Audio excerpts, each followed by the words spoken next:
para você que está nos dando aquela moralzona, nessa primeira entrevista da história do Núcleo Comunicação, saiba que essa entrevista tem um patrocínio bem legal do Dr. Renan Torquato.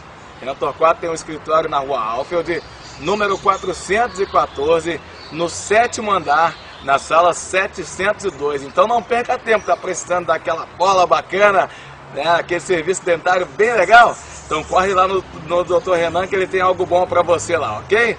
Nada melhor que esse primeiro bate-papo, aquele friozinho na barriga, aquela tropeçada bacana, né? Mas a gente está aqui, firme e forte, levando o melhor para você. E vamos começar, né, esse primeiro bate-papo, essa primeira edição, com uma grande personagem da história do futebol e do esporte juiz-forano. Vou chamar aqui, ele vai chegar devagarzinho, tá chegando aí, inclusive, nesse momento. Vem pra cá, meu nobre Samuel Souza. Pra quem conhece só como Samuel. Como é que eu te chamo, meu amigo? Samuel ou Samuel Souza? Samuel, como um grande amigo, pode chamar Samuel que tá tranquilo. Tá, então, Samuel tem uma história muito bacana no futebol da cidade. O Samuel tem uma história de vida que é fenomenal. E a gente teria que começar com esse personagem bem legal da história do futebol da cidade, né? Samuel, queria que você contasse pra gente, já vamos começar direto, sem a resenha, um pouco da sua história no futebol da cidade, né? Você que passou pelo futebol da cidade nos 3 clubes, cara, de Juiz de Fora. Fala pra gente qual é essa sensação de passar por Esporte, Tupinambás e Tupi. É verdade, eu tive a grande oportunidade, né, de iniciar no futebol de base aqui de Juiz de Fora. Iniciei no Esporte, desde o infantil, até mesmo no pré-mirim. Fui subindo ali nas categorias, tive a oportunidade logo em seguida de ser transferido para o Tupi, a categoria de base do Tupi, no qual tive uma passagem um pouco rápida. Seleção de Juiz de Fora, onde teve o Jorge Buco fazendo esse selecionado para disputar um campeonato brasileiro juvenil em Campos. E quis o destino que mesmo eu saindo de Juiz de Fora, indo jogar muitos anos no americano, por volta de 5 anos, tive essa oportunidade de retornar como profissional, após passar no americano, Rio Branco, na Ferroviária, e retornar ao Tupi em 2004. Então, isso me trouxe uma grande alegria e logo em seguida participei também de um grupo do Tupinambás para uma disputa do Campeonato Mineiro. A gente chegou a disputar um campeonato amador, uma Copa de uma TV que existia naquela época. Então tive essa oportunidade de trabalhar no esporte como atleta, no Tupinambás, no Tupi e posterior como preparador físico da equipe profissional do esporte em 2010. Então eu acredito que é algo indescritível, é algo que nem todos os esportistas de Juiz de Fora teve esse prazer de trabalhar desde a base até o profissional e chegar como preparador físico, mas eu guardo isso no meu coração, agradeço muito a Deus e ao meu pai também que sempre me incentivou ao esporte, então é motivo de ter essa alegria hoje, ter essa honra de poder dizer que joguei nas 3 equipes de Juiz de Fora. Hoje tem gente que sente saudades do Samuel. Até às vezes no WhatsApp, conversando com a galera. Poxa, por onde anda o Samuel, cara? Fala pra gente hoje aonde você se encontra e qual o papel desempenhado. É verdade. Inclusive essa matéria que a gente está fazendo aqui no Museu Mariano Procópio, ele traz grandes recordações, porque aqui eu estive com praticamente todas as equipes que eu trabalhei aqui em Juiz de Fora, então era um local onde se trabalhava muita preparação física, né? Aqui é um ambiente muito saudável, muitas árvores, uma oxigenação muito boa, então os preparadores físicos gostavam de vir aqui para fazer esse trabalho. Então aqui eu tenho a lembrança do esporte, tenho a lembrança do Tupi, tenho a lembrança da seleção de Juiz de Fora. E aqui eu tenho a lembrança dos grandes companheiros, né? Fala desse WhatsApp, dessa conversa. Tive a oportunidade há pouco tempo de estar com o Marcelinho, que jogou no Flamengo, está agora lá na Caldense. Na Caldense. Treinamos junto aqui. Leandro Ferreira terminou a carreira agora, mas teve uma carreira de grande sucesso também. Treinamos aqui com o Lino, que agora foi campeão da Série B. Então é um local que me traz muita alegria, boas recordações. E eu tenho por mim um provérbio, se você me autoriza a falar aqui. Claro. Que é um provérbio 22 que diz: ensina a criança o caminho que ela deve andar e quando ela envelhecer ela não desviará dele. Então quando eu acabei de chegar nesse local, eu lembrei o que o esporte trouxe para a minha vida, né? Esses treinamentos que a gente fazia aqui, a gente ficava submisso à autoridade, a gente tinha aquele trabalho em grupo, aquele trabalho social, tinha superação, tinha que ter a proatividade para aparecer, destacar no grupo. Então eu acredito que isso que eu aprendi com o esporte quando criança moldou o meu caráter como adulto. Então hoje eu estou lá na Secretaria de Estado de Esportes, submisso ali ao secretário de Estado de Esportes, Carlos Henrique, Ricardo Sapp, também ao superintendente Frederico Pessoa, onde eu atuo como no cargo de diretor de esporte de rendimento do Estado. E a gente, o secretário, visa muito projetos na área de esporte, porque ele sabe a importância que o esporte tem para a criança, para o jovem, para o adolescente, para desenvolver esse caráter que vem a culminar num cidadão do bem, independente se a gente vai se tornar profissional, se a gente não vai se tornar profissional. É um caráter que o esporte traz para a criança, que quando ela envelhece, isso não sai do coração dela. Então, estou como diretor de esporte de rendimento e lá a gente tem diversos projetos, como por exemplo o Bolsa Atleta, Bolsa Técnico, onde a grande maioria são jovens, 14, 15, 16 anos, que estão sendo apoiados pelo Estado, com bolsas de diversos níveis, diversos valores, e que vem incentivar ele a manter no esporte. Tem o GENG, que é uma competição muito tradicional, uma maior competição de escolar de Minas Gerais. Temos também os Jogos de Minas, que provavelmente vai se tornar novamente o GIME, aquele GIME que todos conhecem. A Secretaria incentiva e possibilita a inscrição a partir de 16 anos, né, para incentivar os jovens a praticar.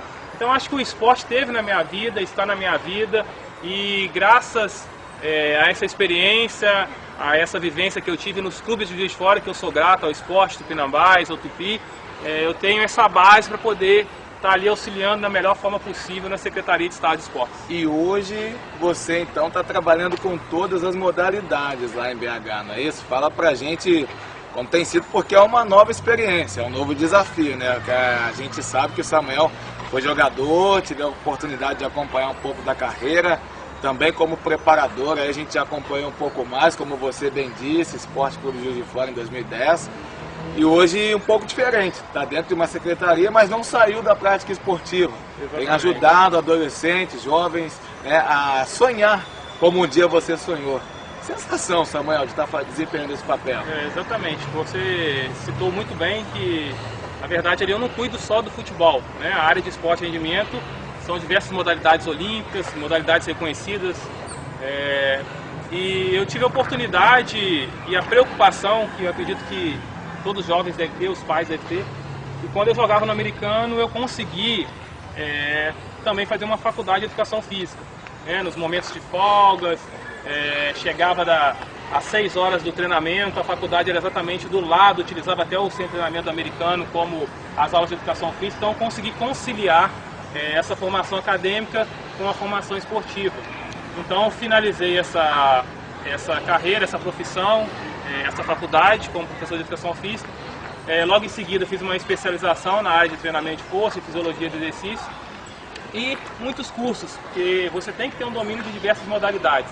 Então quando a gente está ali na Secretaria de Estado, a gente tem que ter a visão das modalidades olímpicas e principalmente também as modalidades paralímpicas, que é uma modalidade que vem crescendo muito no Brasil, crescendo muito em Minas Gerais e vem trazendo alguns resultados positivos, alguns medalhistas que vem deixando o Estado em evidência, vem deixando o nosso país em evidência.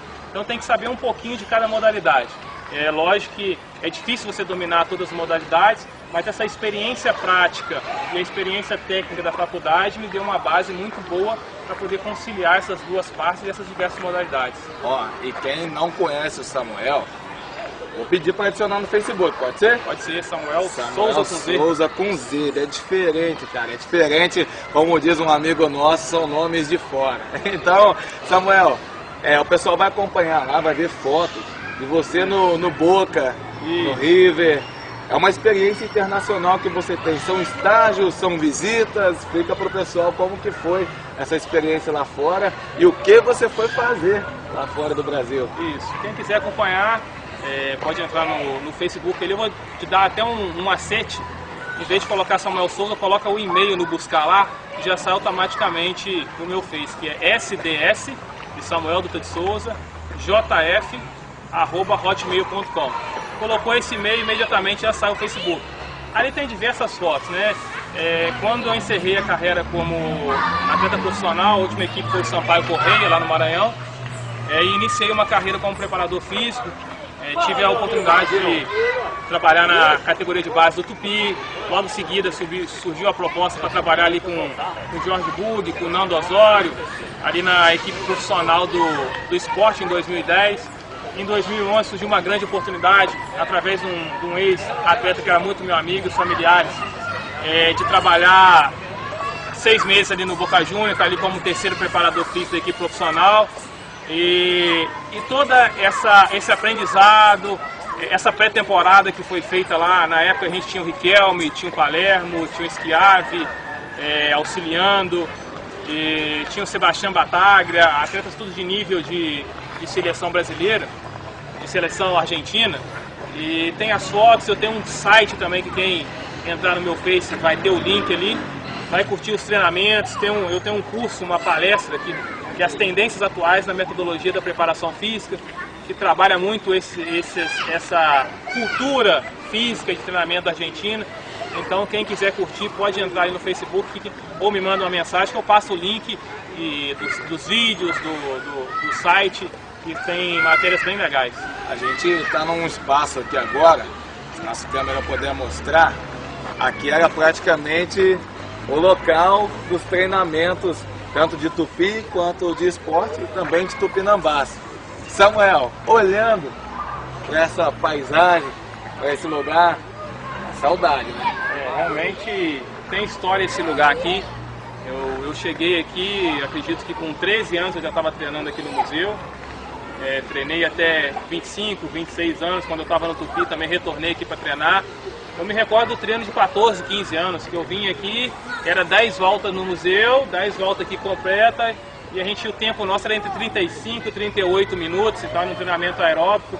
Você vê como que o que ensinou a criança guarda no coração, a gente nunca esquece. Lembro dos treinamentos, lembro dos grupos que eu tive a oportunidade de treinar, lembro dos migué que alguns davam aqui no treinamento. Eu não dava, sempre fui muito esforçado, sabia da minha limitação, então tinha que treinar muito. Mas eu me recordo aqui que a gente tem uma pontezinha logo ali atrás daquela árvore ali, ó. Então a gente fazia essa corrida completa e alguns jogadores, que eu não vou citar o nome, alguns deles é bem famoso, conseguiu chegar em time grande, ficava agachado ali atrás daquela pontezinha ali, enquanto a gente dava essas voltas por completo. Mas aí serviu para experiência, e quando eu vim ser preparador físico, em vez de eu ficar aqui, eu ficava ali. Aí eu já conseguia inibir essa prática, mas é muito legal, né? Que curioso. Quando a gente não se esquece de uma situação, Samuel, ele como jogador, ele descobriu jogadores atrás da ponte e como preparador, ele ficava ali observando para ver quem não ia dar migué. Se bem que naquele grupo do esporte de 2010, você não teve tanto problema com o migué assim, porque a rapaziada, infelizmente, não teve um bom campeonato, né? Tanto que já visto que não voltaram mais com o futebol profissional, mas a galera se dedicou, hein, Samuel? Não, ali foi um dos melhores grupos que eu trabalhei como preparador físico. Era um grupo simples de pessoas que queriam alcançar objetivos. Então, até ontem mesmo estava conversando com o Antônio Carlos, que foi um dos zagueiros. A gente tinha o Serginho, lateral esquerdo, para mim um dos melhores lateral direito, um dos melhores lateral direito que eu vi jogar e tive a oportunidade de jogar muito junto. Tinha o Marcel, que destacou agora recentemente, destacou no Tupi. Tinha o Gonçalves, que está no Tupi muitos anos, sempre quando entra demonstra a sua capacidade. Tinha um grupo ali muito, muito bom. A gente chegou na fase final, e logo em seguida chegou também o Valdirão. Chegou o Valdirão do Tupi, ele estava naquela época, eu vi até uma entrevista dele falando que ele teve muitas dificuldades, foi o pior ano dele na carreira dele, e aí foi um novo momento que a gente teve que ajudá-lo também, era algo que ele necessitava da ajuda, e às vezes eu acho que talvez desfocou um pouquinho o nosso objetivo naquele momento. Mas a gente tinha tudo para subir, a gente chegou, a gente perdeu até acho que 4 ou 6 pontos por uma irregularidade de um atleta inscrito que não estava federado, jogou. A gente conseguiu recuperar esses 6 pontos, ainda classificar e chegar na fase final. Então ali foi um grupo, um dos melhores grupos que eu tive a oportunidade de trabalhar, e não foi naquele grupo não, foi na categoria de base, da molecada mesmo que faz algumas baguncinhas aí, mas depois cresce, aí corre atrás. Tupinambás, a gente praticamente não falou da sua passagem por lá. Fala pra gente como que foi, se você se recorda quanto tempo foi lá no Baeta, e se você recorda também de alguns jogadores da sua época lá, como você recordou pra gente aqui de Tupi e de esporte. O Tupinambás foi uma uma passagem curta. Eu me recordo que foi 2005, se não me engano, 2006 eu fui para o Sampaio. Então, em 2005 veio um empresário de São Paulo que queria até pegar o esporte. O Paulo César Gasparetti vai se lembrar bem disso. O esporte não conseguiu acertar e ele foi para o Tupinambás. E ali ele começou a montar um grupo para disputar o Campeonato Mineiro. Eu estava naquele elenco, eu me recordo que a gente treinava lá na sede do Náutico, ficava concentrado na sede do Náutico, fez a pré-temporada, o técnico era de São Paulo. Começou a montar alguns jogadores de Juiz de Fora, me recordo que tinha o Edson Xuxa, que jogou no grupo de 2004 do Tupi, tinha um alemão que era lateral direito. E a gente chegou a disputar o Campeonato Amador de uma TV para preparação para iniciar o Campeonato Mineiro. Mas quando faltava uma semana, 10 dias, houve problemas administrativos e aí o Tupinambás não disputou. Então fiquei ali por volta de 2, 3 meses na pré-temporada e quando ia iniciar o campeonato se desfez a parceria que era entre São Paulo e Tupinambás e a gente acabou aqui não disputando o Campeonato Mineiro. Mas foi uma passagem boa, eu fiz alguns gols pelo Campeonato Amador. Tem algumas fotos e recordações muito boas também do Tupinambás. Duas perguntinhas para a gente encerrar nosso papo aqui no Museu Mariano Procópio. Sampaio Corrêa foi onde você encerrou a sua carreira como atleta profissional. Fala pra gente um pouco como foi a sua passagem lá pelo Sampaio e por que você decidiu parar cedo, né? Porque você parou com o futebol profissional jogando, ativamente, muito jovem. Isso o futebol é aquilo que eu falei, eu acho que é um sonho. 99% das crianças que nascem, os meninos, têm o sonho de ser jogador de futebol no Brasil. É uma cultura nossa, é uma trajetória que toda criança, a grande maioria da criança passa. Se ela não joga, ela é um torcedor fanático, ela vai ser um pai que vai incentivar a criança a jogar. Mas infelizmente o esporte não é o que a gente vê na mídia em excesso. A gente vê o Neymar, a gente vê a seleção brasileira, a gente vê os atletas Cristiano Ronaldo, esse salário milionário que foi oferecido ao Messi, o salário que Cristiano Ronaldo acabou de acertar com o Real Madrid, com o patrocinador. A realidade é outra, é uma realidade de grande dificuldade, de muito esforço. Não tenho com essas palavras o objetivo de desanimar os jovens, mas sim de mostrar a realidade. Não vai ser fácil, são poucos que conseguem enxergar o futebol profissional.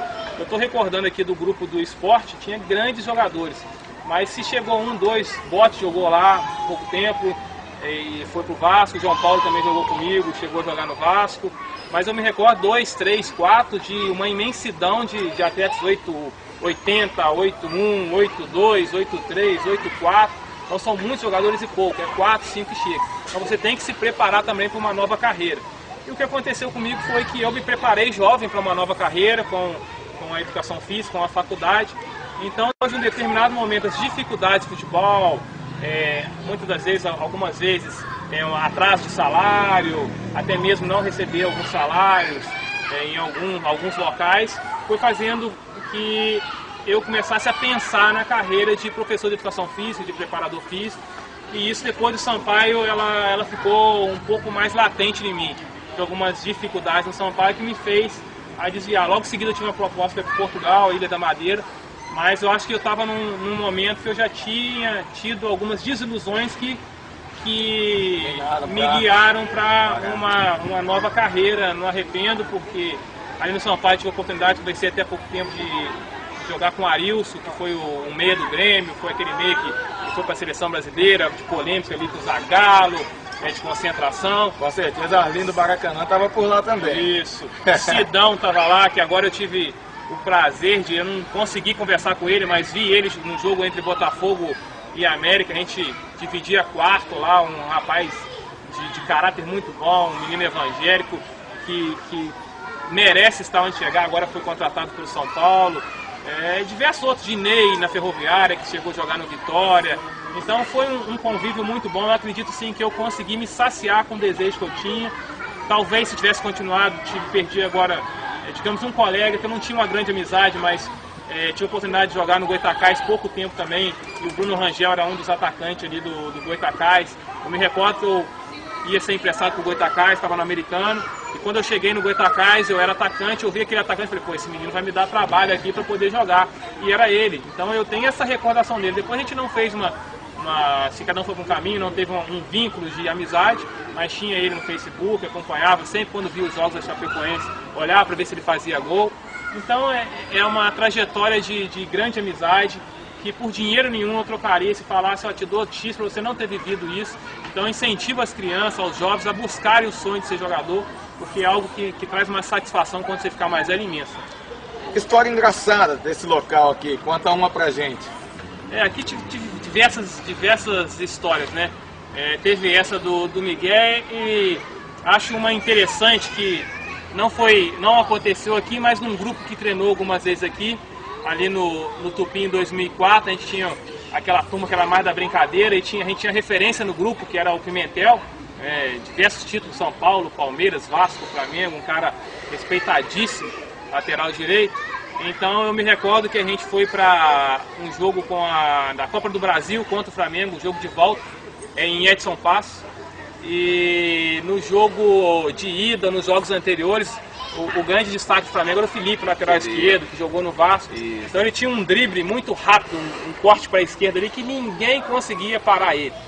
Então me recordo daquelas brincadeiras, o Pimentel lá no fundo do ônibus, a gente estava indo para o jogo. Ele comentou, não, eu sei como é que eu vou parar o Pimentel, não precisa preocupar, vou parar o Felipe, não precisa preocupar não. Então como é que é, Pimenta? Como é que você vai fazer aquela turma da brincadeira? Eu vou ameaçar aí, na hora que eu ameaçar aí, eu vou voltar, ele vai dar o tapa, eu travo ele. E aí foi o jogo, o Felipe ia no fundo, ia 2, ia 3, ia 4, e o Pimenta, a gente fazendo sinal pra ele. Quando terminou o jogo, a gente foi lá no Pimenta, ele falou, Pimenta, você falou que ia ameaçar, ia voltar, ia pegar a bola, o Felipe tava deitando ali no seu lado. Cara, mas o cara era tão rápido que na hora que eu ameaçava ele já estava lá no fundo, mas não tinha jeito. Então são histórias engraçadas. Um grande abraço pro Pimentel, aí, um ícone do futebol brasileiro. E essas e diversas outras histórias. Que não param por aqui. Para você que está nos acompanhando, Samuel vai ficar comigo e a gente vai dar um pulinho ali em Santa Terezinha. Daqui a pouco tem mais. Bora, Samuel!